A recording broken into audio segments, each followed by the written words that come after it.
अगर हम कोई भी मटेरियल ले लेते हैं और उस पे कुछ डिफॉर्मिंग फोर्स लगाते हैं, तो हम ये आसानी से ऑब्जर्व कर सकते हैं कि जितना फोर्स लगाते हैं उतनी ही डिफॉर्मेशन होगी। यानी कि जैसे मान लीजिए इसको मैं खींचता हूँ कुछ फोर्स से, अब ये फोर्स बढ़ा दूँ तो डिफॉर्मेशन भी बढ़ जाएगी। कॉमन सेंस है। कंप्रेशन में देख लेते हैं, यहाँ पर थोड़ी फोर्स लगाई तो थोड़ी डिफॉर्मेशन हुई, और ज़्यादा फोर्स लगा रहा हूँ तो ज़्यादा डिफॉर्मेशन हो रही है, ज़्यादा शेप चेंज हो जा रही है। इस तरह से हम समझ सकते हैं।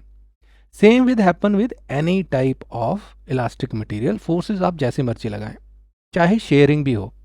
देखो शेयरिंग में जैसे हमने समझा था, इससे समझ सकते हैं। मान लीजिए ये रबड़ होता है ना, खोखला नहीं, अंदर से पूरा भरा हुआ है, और इसको अगर हम शेयरिंग स्ट्रेस लगाते हैं तो मैं क्या कर रहा हूँ, इस सरफेस पे फोर्स लगा रहा हूँ, नीचे अपोजिट उसके ऐसे।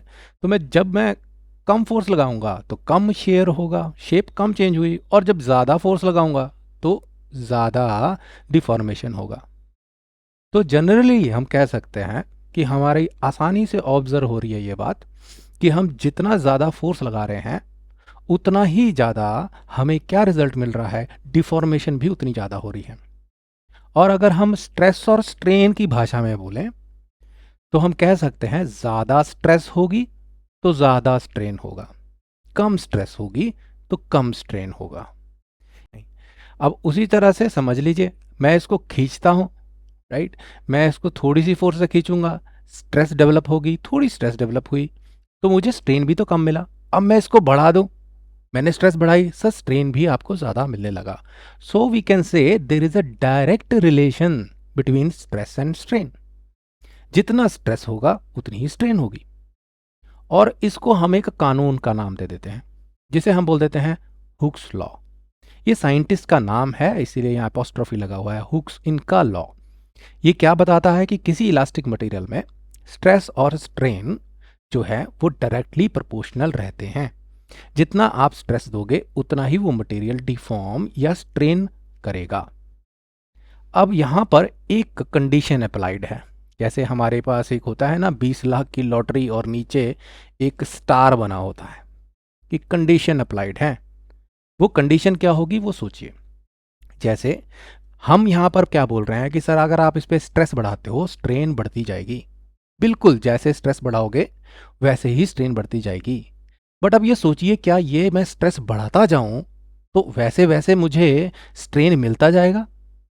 अब दिमाग में आएगा सर हो सकता है ये तो थोड़ी स्ट्रेस के बाद टूट ही जाए, हो सकता है उसके बाद मुझे फोर्स इतनी ना लगानी पड़े और स्ट्रेन बहुत ज़्यादा होते जाए, प्रोपोर्शनैलिटी बराबर बराबर नहीं रहे, ये अलग बिहेव करने लगे, right. So there is a limit, इसकी एक लिमिट है।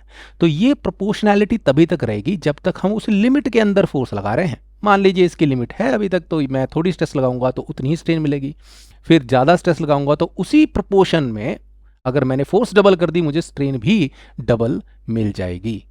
But this has a limit, ये हमें पता होना चाहिए।